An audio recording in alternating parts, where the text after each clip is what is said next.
그럼 시작하도록 하겠습니다. 어, 5월 3일 금요 모임 22강인데요. 메시아를 기다리던 유대인들의 예수를 증거함에 있어서 침례자 요한의 증거 2, 두 번째입니다. 두 번째 소제목은 세상 죄를 없이 하러 오신 하나님의 어린양. 첫 번째 지난주는 세상 죄를 지고 가는 하나님의 어린양으로 했죠. 그래서 이 대목에 세례 요한이 증거하는 핵심 키워드가 하나님의 어린 양인데 세상 죄를 없애는 어린 양이라는 뜻입니다. 결국은 우리가 별로 듣지 못한 죄라는 말이 많이 나옵니다. 죄. 물론 우리 생명의 동산에 사는 사람은 죄라는 말을 들을 필요도 없죠, 사실. 그런데 선악으로 인해서 속이는 자로부터 속임을 받아서 위치가 이탈됐던 사람들은 이 죄라는 개념이 다 안 들어도 속에 다 있어요. 그냥 불안하니까. 그래서 위치를 이탈한 사람의 정상이 두려움과 부끄러움이잖아요. 그게 어디서 나오냐면 반역을 빗나가는 데서 오는 거기 때문에 그걸 명명을 할 때 죄라고 하는 거죠. 성경 본문은 요한복음 1장 19절부터 29절인데 29절만 읽겠습니다. 이튿날 요한이 예수께서 자기에게 나아오심을 보고 가로되 보라 세상 죄를 지고 가는 하나님의 어린 양이로다. 이 말씀을 침례자 요한이 예수를 보고 증거한 거죠. 그래서 요한복음 1장 19절부터 51절까지가 이 세례 요한이 메시아를 증거하는 그 내용으로 다 나오죠. 메시아를 기다리는 유대인들에 대한 예수의 증거를 말한다. 그 첫째로 침례자 요한의 증거로서 예수에 대해 세상 죄를 지고 가는 하나님의 어린 양이라는 놀라운 증거를 하였다. 세례 요한 이외에는 그 누구도 예수를 세상 죄를 지고 가는 하나님의 어린 양이라는 말을 한 사람이 없어요. 아무도 신구약을 통틀어서 세상 죄를 지고 가는 하나님의 어린 양이라는 말을 예수에 대해서 한 증거자는 침례자 요한밖에 없어요.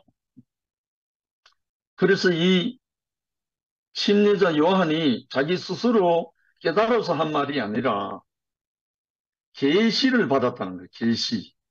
보여줬다는 거죠. 하나님이. 그래서 보여줘서 증거한 거죠. 사실은. 마지막 선지자잖아요. 세례 요한이. 세상 죄를 지고 간다는 말은 짊어지고 있다는 것이 아니라 짊어지고 가서 버려버린다. 버린다. 다른 말 없애버린다. 이 말은 이런 뜻으로 사용하는 말입니다. 짊어지고 간다라는 말은 짊어지고 간다. 그러면 다른 사람의 짐을 져버린다는 뜻이잖아요.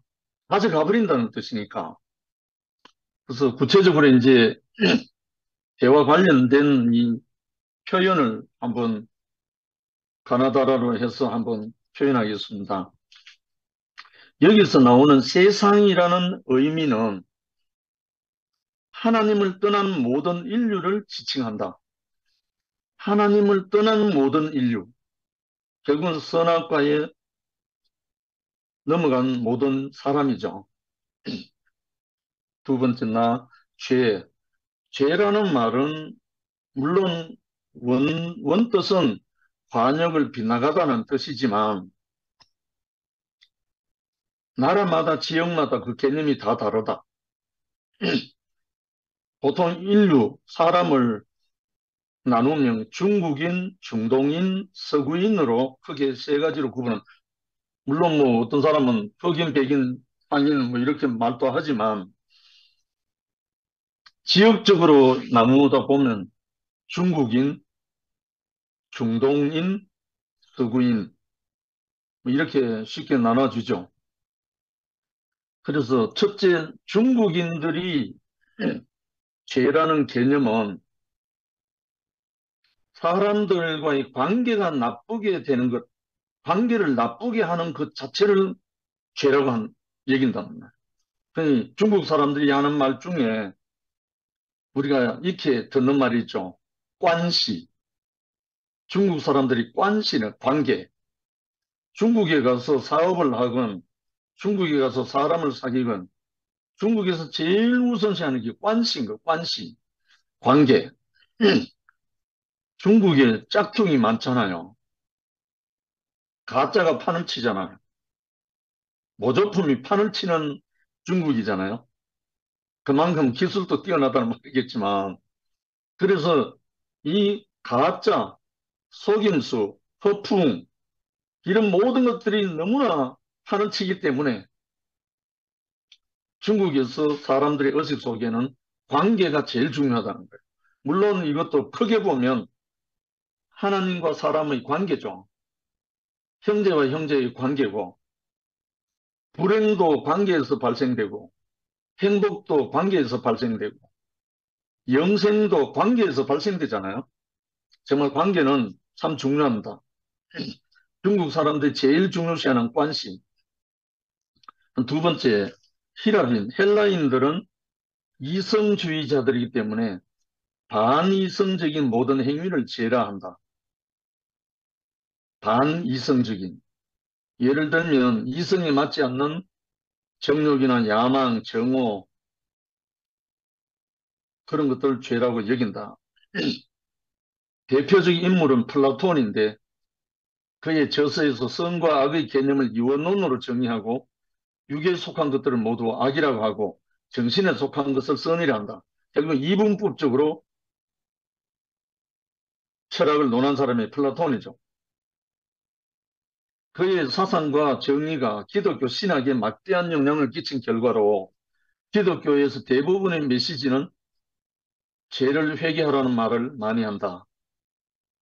그래서 수도사들, 신부나 순녀나 이런 수도사들의 정신에는 육체의 본성을 저주하고 육신적 욕망은 영혼을 억누른 짐이라고 본다.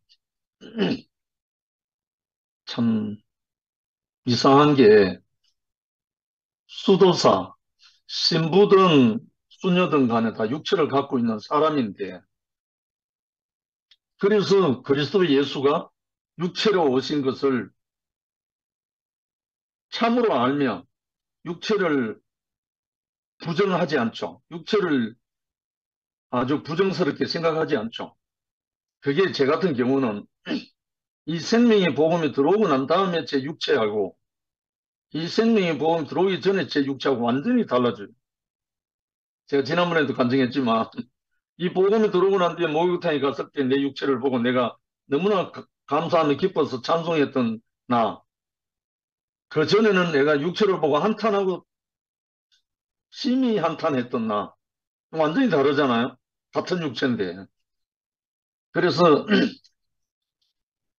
정신과 육체를 이분법적으로 이원론으로 생각하는 그 선악 개념은 한마디로 선악이 들어가서 그렇다. 그렇게 이제 알아졌거든요. 셋째, 유대인들의 사상은 하나님의 법에 대한 불순종과 위반 등을 죄라고 한다. 그래서 제가 문화권마다 개념이 다르지만 유대인들은 계명을 어기는 것은 하나님의 법을 어기는 것이 되기 때문에 죄를 여겼다. 여기에서 실례로 예수 앞에 율법에 금지된 가늠하다가 현장에 붙잡힌 여인이 끌려왔잖아요. 끌려왔을 때 그 여인을 끌고 온 사람들은 뭐 때문에 끌고 왔냐면 율법을 갖고 끌고 왔어요. 율법, 죄라고 생각하고. 그래서 예수 앞에 데리고 와서 예수를 시험했잖아요. 근데 예수는 그 율법을 갖고 그 사람들과 여인을 상대한 게 아니고 율법 이전에 하나님의 마음을 갖고 그 사람들과 이 여인을 대한 거예요. 우리가 다 알다시피 너희 중에 죄 없는 자가 먼저 돌로 쳐라. 이 말은 율법에 없거든요. 이게 하나님 마음이죠. 그래서 이 여인은 율법으로는 당장 현장에서 처형당할 율법을 어긴 여인이잖아요. 그런데 하나님의 마음을 갖고 있는 예수로 말미암아 살아났잖아요. 그리고 다시는 가서 죄를 범치 말라고 보냈는데 떠나지 않고 예수를 따라와서 예수의 여자 중에 수제자가 됐잖아요. 결국 하나님의 말씀은 살리는 말이죠. 선악이 들어가는 것은 죽이는 말이고. 그래서 하나님의 법을 어기는 것이 왜 죄가 되는가? 하나님의 법은 하나님의 감정, 의지, 지성, 그 모든 표현이기 때문에 그의 법을 어기는 것은 하나님을 거역하는 거다. 다른 말 불순종하는 것이었기 때문에 죄로 여겼다. 그렇게 이제 유대인들의 정신이죠. 근데 사실 다 세 번째인데 죄는 피조물이 아니잖아요. 죄는 하나님이 지은 게 아니잖아요. 창조한 게 아니잖아요. 그렇지만 피조물은 아닌데 다른 말로 실제는 아닌데 효력을 발생하는 거예요. 이 말이 좀 모호한데 피조물로 지음받은 존재는 아닌데 불순종한 사람에게서 그 효력이 발생하는 거예요. 이 문제가 이제 성경에 성경을 인용해서 증거를 하고 있어요. 신명기 32장 4절에 그는 반석이시니 그 공덕이 완전하고 그 모든 길이 공평하며 진실무망하신 하나님이시니 공의로우시고 정직하시도다. 진실무망, 참되고 망령되지 않으신 하나님이다. 이 말이거든요. 그러니까 이 하나님 안에 있으면 사람이 이탈하지 않는다는 거예요. 진실되고 참된 분 안에 있으면 아무 문제가 없다. 이 말이에요. 그다음에 야고보서 1장 13절로 16절. 사람이 시험을 받을 때에 내가 하나님께 시험을 받는다 하지 말지니 하나님은 악에게 시험을 받지도 아니하시고 친히 아무도 시험하지 아니하시느니라. 오직 각 사람이 시험을 받는 것은 자기 욕심에 끌려 미혹됨이니 욕심이 잉태한 적 죄를 낳고 죄가 장성한 적 사망을 낳느니라. 내 사랑하는 형제들아 속지 말라. 결국은 이 욕심이 잉태한 적 죄를 낳고 죄가 장성한 적 사망을 낳는다. 결국은 죄의 근원이 욕심이라는 거죠. 죄의 결과는 사망이고 결국은 이거는 하나님께 속한 게 아니라는 거예요. 하나님께 속한 게 아니고 마지막에 내 형제들아 속지 말라 했더니 속아서 그렇다. 속아서 그렇다. 하나님의 말씀 안에 거하는 사람, 하나님의 마음을 받은 사람은 아무 문제가 안 된다. 속아서 그렇다. 속이는 자에게 속아서 그럴 뿐이지 아무 문제가 아니다. 이 말이잖아요. 그 다음에 요한일서 1장 7절로 9절. 그가 빛 가운데 계신 것 같이 우리도 빛 가운데 행하면 우리가 서로 사귐이 있고 그 아들 예수의 피가 우리를 모든 죄에서 깨끗게 하실 것이요. 만일 우리가 죄 없다 하면 스스로 속이고 또 진리가 우리 속에 있지 아니할 것이요. 만일 우리가 우리 죄를 자백하며 저는 미쁘시고 어려워서 우리 죄를 사하시며 모든 불의에서 우리를 깨끗게 하실 것이요. 구체적으로 지금 요한일서도 요한이 기록한 서신이잖아요. 그러니까 우리가 비록 죄를 지었다, 속아서 죄를 지었다 할지라도 우리가 자백만 하면, 시인만 하면, 이건 제 말로 하면 형제가 어둠을 했을 때 내가 시인한 것뿐이에요. 내가 그거 뭐 덧보태가고 플러스 알파 한 거 아무것도 없어요. 시인한 것뿐이에요. 아, 내가 어둠이었구나. 내가 어둠이구나. 한 것밖에 없는데 모든 것이 원인무효돼 버렸잖아. 이야, 나는 그래서 요한일서 이 말씀이 참으로 능력의 말씀이었구나 하는 그때 알았다니까요. 아, 자백하면, 내가 자백하면, 이야, 저는 미보시고 어려우사 우리 죄를 사하시며 모든 불의에서 우리를 깨끗게 하실 것이요. 야, 우리 중에 자백 제일 잘하는 사람 누구죠? 우리 상도 형제잖아. 결국은 우리가 무엇이 잘못된 것이 문제가 아니고 내가 비록 무엇에 속아서 무엇에 끌려서 무엇에 어찌해서 이탈했다 할지라도 그것을 내가 아는 즉시 자백하며 우리는 모든 불의에서 깨끗게 한다는 거예요. 이렇게 완벽한 말씀이 있다는 거예요. 그래서 마음으로 믿어 의에 이르고 입으로 시인하여 구원을 얻는다 했잖아. 그러니까 입으로 시인하기 전에 마음에 벌써 오면 마음에 믿어 의에 이르는 거예요. 마음에 들어와서 그것이 인식이 되면 입으로 시인하게 되는 거죠. 참 이게 우리의 교회 생활이잖아요. 우리가 공동체 생활하다 보면 실수도 할 수 있고 또 욕심에 끌려서 위치 이탈도 할 수 있고 다 할 수 있어요. 있지만 이것들로 인해서 우리를 영원히 멸망 가운데로 가게는 하지 않아요. 적어도 우리 이 생명 안에 있는 사람들은. 그래서 요한일서 1장 7절로 9절 참 우리가 기억하면 좋겠습니다. 그래서 죄는 실제 하는 것이 아니다. 하나님이 창조한 것이 아니기 때문이다. 그러나 효력을 발생함으로 실제 하는 것처럼 느낀다. 제가 그랬어요. 제가 오랜 동안 마치 내가 죽을 죄인인 것처럼 정말 내가 오랫동안 죄인 새벽에 일어나면 회개기도 하고 잠들기 전에 회개기도 하고 그런 생활을 엄청 많이 했거든요. 왜? 방금 읽어드린 말씀처럼 효력을 발생하니까 내가 완전히 부끄러움과 두려움에 갇혀 있으니까 실제 하는 것처럼 느낀 거예요.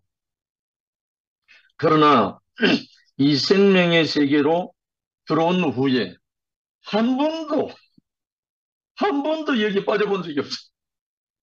물론 내가 연약함으로 인해서 실수한 것도 있고 내가 비록 여러 가지 미숙한 건 있었지만 내가 그 죄의 효력 때문에 사망에 빠진 적은 없어요. 너무 신기하잖아요. 그래서 사람의 인식이나 경험 등과는 관계없이 독자적으로 존재하는 것, 하나님이 창조한 것을 실제 있을지 존재라고 한다면 여기서 실제는 하나님이 만들지 않았음에도 불구하고 어떤 영향력, 효력을 발생하므로 모든 사람들이 자기 마음에 있는 것처럼 생각한다 이거예요. 이게 죄라는 겁니다. 죄. 결국은 죄를 알고 보면 아무것도 아니죠. 하나님의 마음 안에 들어오고 하나님의 생명이 우리 안에 거하는 사람은 다른 말로 하나님은 빛이시니 빛 가운데 있는 사람은 어두움이 없죠. 하나님은 사랑이시니 하나님 안에 있는 사람은 사랑할 수밖에 없죠. 참 너무 신기하잖아요. 참 이렇게 어두움과 빛 빛, 어두움과 빛, 완전히 다른 세계거든요. 그래서 하나님의 마음, 하나님의 생명, 하나님의 그 사랑 안에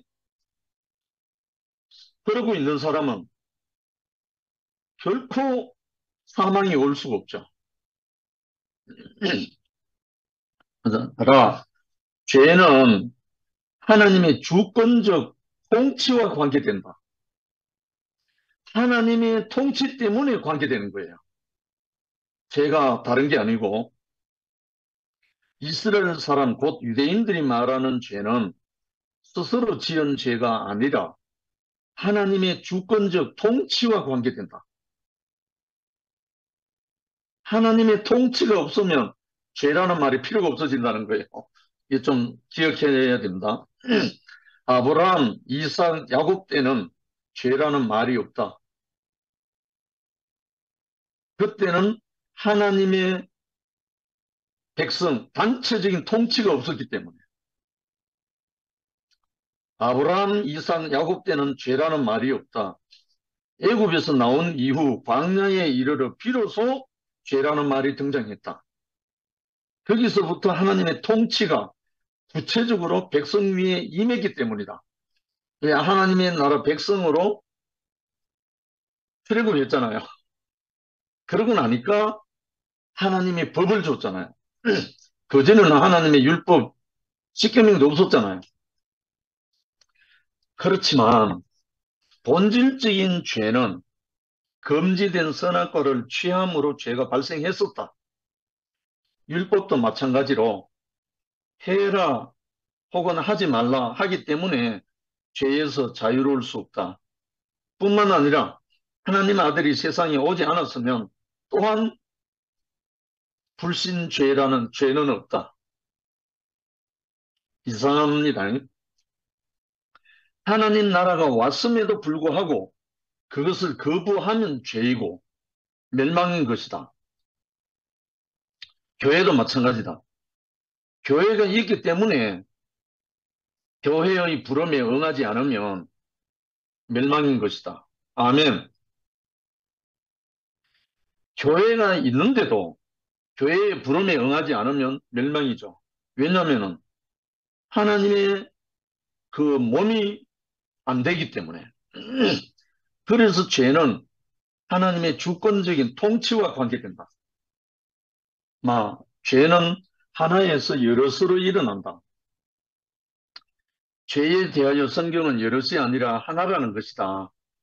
우리에게서 발생하는 죄들은 수없이 많지만 근원은 하나다. 그래서 근원을 처리하면 다 해결된다. 이야, 참 쉬운 말인데요. 죄가 수없이 많지만 죄의 근원은 하나라는 거예요. 그래서 근원만 처리하면 모든 것이 다 처리된다 이거예요. 제가 약간 제 간증을 하면요. 제가 대구교회 오고 난 다음에 저희 아버지와의 관계가 정말 안 좋았거든요. 그전에는 안 그랬어요. 대구교회에 와서 내가 이 길로 가다 보니까 저희 아버지가 저를 완전히 이단의 앞잡이로 몰고 핍박하기 시작했습니다. 그래서 그 관계에서 어떻게 하면 아버지를 이해를 시킬까 하고 수많은 말을 해갖고 아버지에게 말씀드려도 도무지 아니올시다. 적어도 아버지가 10년 이상을 저를 핍박했습니다. 제가 그래서 아버지와 함께 있지 못하고 집을 나와서 재성형 집에 가서 자고 늘 그랬었습니다. 그런데요, 제가 뭐 때문에 그런 줄 오랫동안 몰랐어요. 근데 나중에 알고 보니까요, 저의 거역이었어요. 저의 불순종이었어요. 아버지가 무슨 말씀을 하시면 예 했으면 다 끝나는데, 아멘 했으면 끝나는데, 내가 거기에 대고 토를 달고, 옳으니 그러니 하면서 아버지에게 거역을 한 거예요. 그것이 언제 드러났나 하면, 제가 아버지 앞에 설날에 세배하러 갔다가 세배 드리고, 가족 다 세배 드리고, 아버지 앞에 무릎을 꿇고, 아버지, 제가 지금까지 불효자로 살았습니다. 이제부터는 아버님이 무슨 말씀을 하실지라도 저는 예만 하겠습니다. 아멘 하겠습니다 하니까 그때부터 아버지가 바뀌어갖고 제 손을 툭툭 잡고 시가 이제 내 거길 갔구만. 이렇게 바뀌어버린 거예요. 말이 필요가 없었던 거예요. 그 후로 한 번도 의견 충돌해 본 적 없고 한 번도 아버지 틀어진 적이 없어요. 돌아가실 때까지. 늘 앞에 교회 나와서 찬양했잖아요. 같이. 결국은 뭐였나? 거역이었고 불순종인 거예요. 이걸 거슬러 올라가면 사람에게 일어난 죄는 수만 가지 될 수 있지만 죄의 근원이 처리 안 되면 선악과로 인해서 들어온 그 근원 불순종과 거역이 처리 안 되면 죄는 처리가 안 되는 거예요. 그래서 아담의 죄가 온 인류의 죄라는 말이 그 거역과 불순종의 죄가 모든 인생의 죄라는 것이 저는 실감나게 경험했습니다. 그 후로 제가 아멘 인생이 됐잖아요. 아멘 예수라는 분이 왜 아멘 주 예수여 오시옵소서 했는지, 왜 아멘밖에 없다고 하는 그리스도라고 했는지 깊이 실감하고 교회 생활하게 됐잖아요. 그래서 이것은 음, 아담은 한 죄를 지었을 뿐인데 그 가인은 여러 가지 죄를 지었다.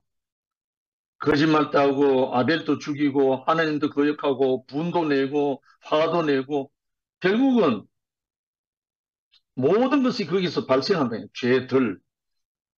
한 번 불순종 안에서 나오는 여러 가지 정상들이란 말이죠. 그래서 이스라엘 백성들에게 계명들이 주어졌기 때문에 계명에 대한 위반으로 많은 죄들이 발생했다. 율법을 주신 이가 한 분이기 때문에 율법의 많은 조항이 있다 하더라도 하나다. 왜냐하면 율법을 내신 이가 한 분이기 때문에 그렇다. 마찬가지로 죄도 수없이 많지만 하나다.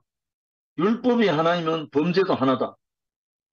법이 없으면 죄도 없고 법이 있기 때문에 죄가 있고 죄가 있기 때문에 또 다른 법이 생긴 것이다.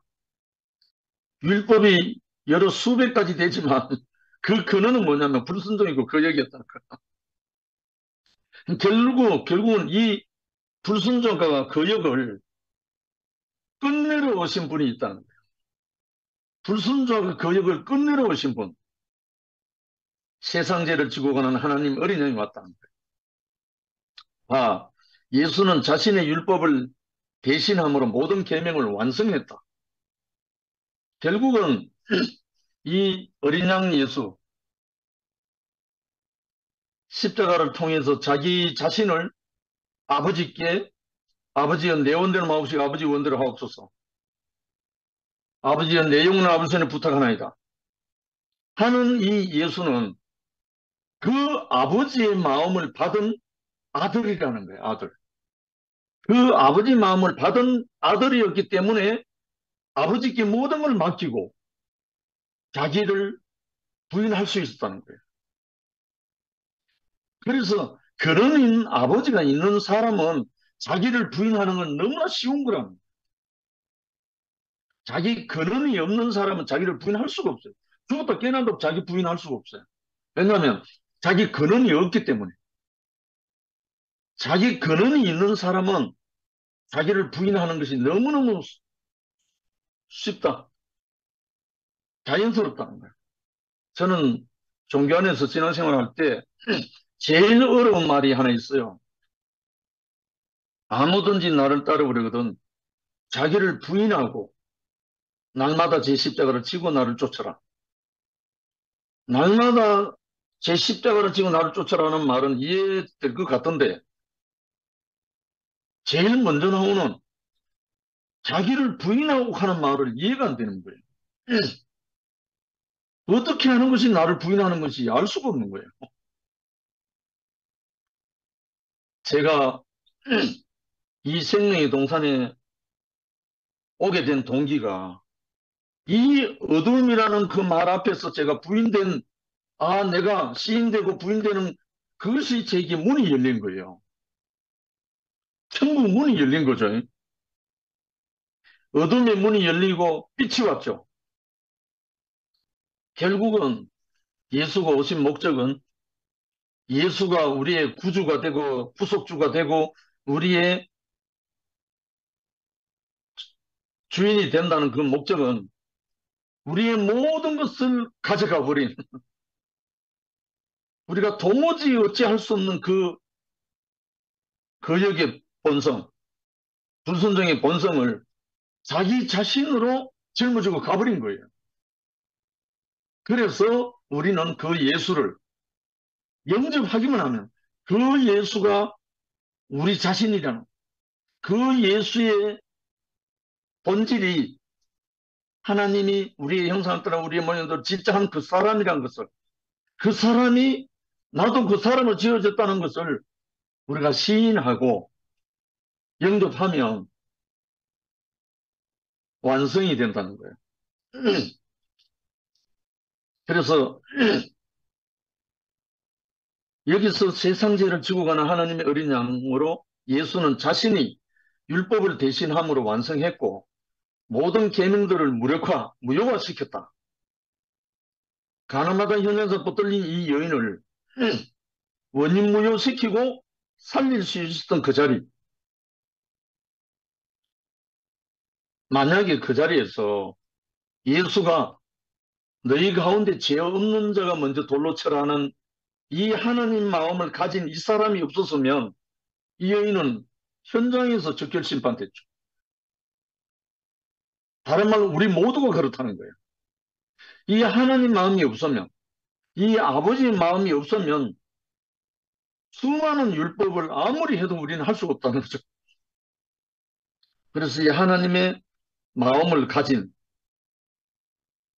세상 죄를 지고 가는 하나님의 어린 양,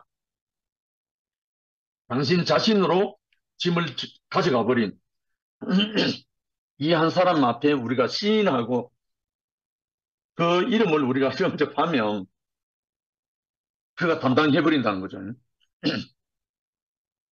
예수님 안에 율법을 내신 이의 마음이 있었다. 아멘. 예수 안에 율법을 내신 이의 마음이 있었다. 이 한 분으로 율법이 완성된 것이다. 그러므로 하나님 아들을 보내심을 받은 이 사람, 예수에 대한 거부와 불신앙이 죄다. 이분을 영접만 하면, 이분을 우리가 시인만 하면 그 죄는 사라진다는 거예요. 제가 그 경험했잖아요, 실제로. 그 후로 제가 한 번도 회개 기도해 본 적이 없어요. 예, 제가 사라져 버렸기 때문에. 안 믿는 게 죄니까. 요한복음 16장 9절에 죄에 대하여라 하면 저희가 나를 믿지 아니하미요. 정확하게 나와 있죠. 죄에 대하여라 하면 저희가 나를 믿지 아니하미요. 요한복음 16장 9절. 예수를 믿지 않는 것이 죄라는 것이죠.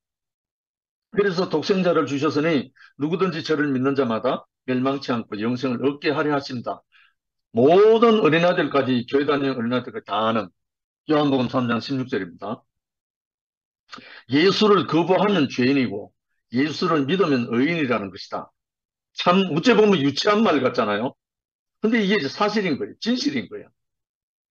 하나님이 보내신 자를 거부하는 것이 사람의 죄다. 한 예로 어, 일제시대 때 최건능 목사라고 있었거든요. 성함은 최봉석 목사님인데 별명이 예수천국 불신지옥입니다. 이 목사님은 다른 말로 아무 말도 안 해요. 길거리에 다니면서 심지어 어떤 사람을 보더라도 이 두 마디만 외친 거예요. 예수천국 불신지옥. 이 말만 외쳐가지고 대부흥이 일어나는 거예요. 그 말씀에 감동과 감화를 받아서 예수를 믿게 된 최건능 목사라고 합니다. 그 예수의 권능이 이 분의 증거로 인해서 수많은 사람이 예수를 믿게 된 그 사연이 있죠. 마지막으로 예수는 자신이 죄를 담당함으로 정죄를 없이 하셨다. 옛날에 유대인들은 아내가 죄를 범했거나 아내의 간음을 고소하면 그 아내는 돌 맞아 죽었다. 그런데 어디서 이 문제를 해결할 수 있는가? 그 남편이 책임지겠다고 나서면 해결된다는 것이다. 할렐루야. 옛날에 유대인들이 아내가 죄를 범하거나 간음했다고 고소가 되면 그 아내는 풀석으로 죽어요. 다른 말 돌에 맞아 죽어요.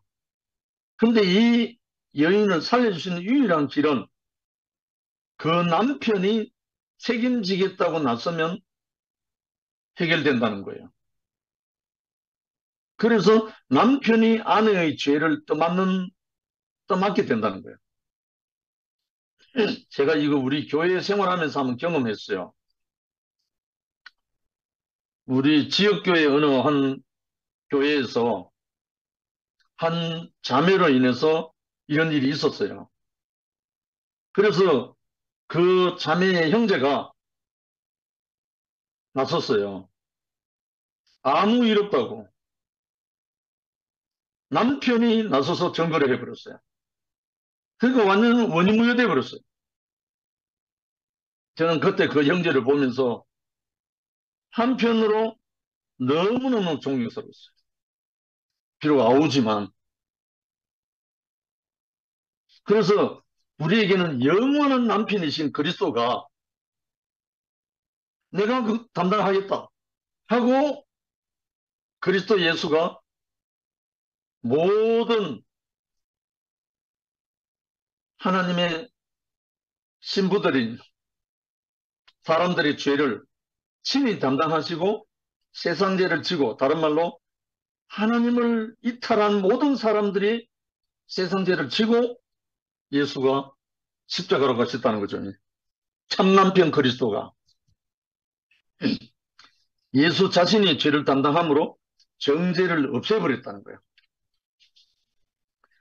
고린도후서 5장 21절에 보면 하나님이 죄를 알지도 못하신 자로 죄를 삼으신 것은 우리로 하여금 저의 안에서 하나님의 의가 되게 하려 하십니다.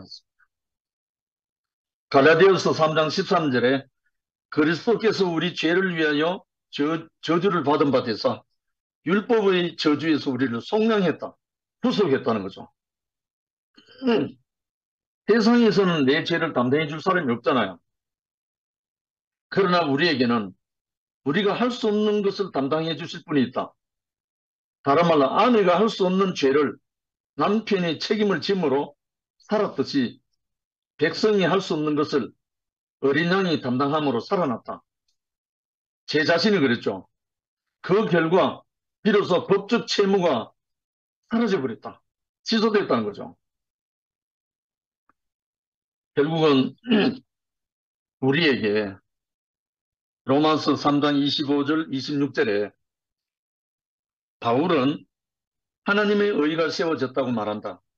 곧 이때에 자기의 의로움을 나타내서 자기도 의로우시고 또한 예수 믿는 자를 의롭다 하려 하십니다. 결국은 이렇게 하신 것은 자기 아들을 대신 이렇게 어린 양으로 하신 것은 당신도 어려우시고 그 아들 예수를 영접하는 사람도 어렵게 하려고 그렇게 했다는 거예요. 야, 정말 이런 분을 우리가 하나님 아버지로 신뢰하는 거예요. 이제 마지막입니다.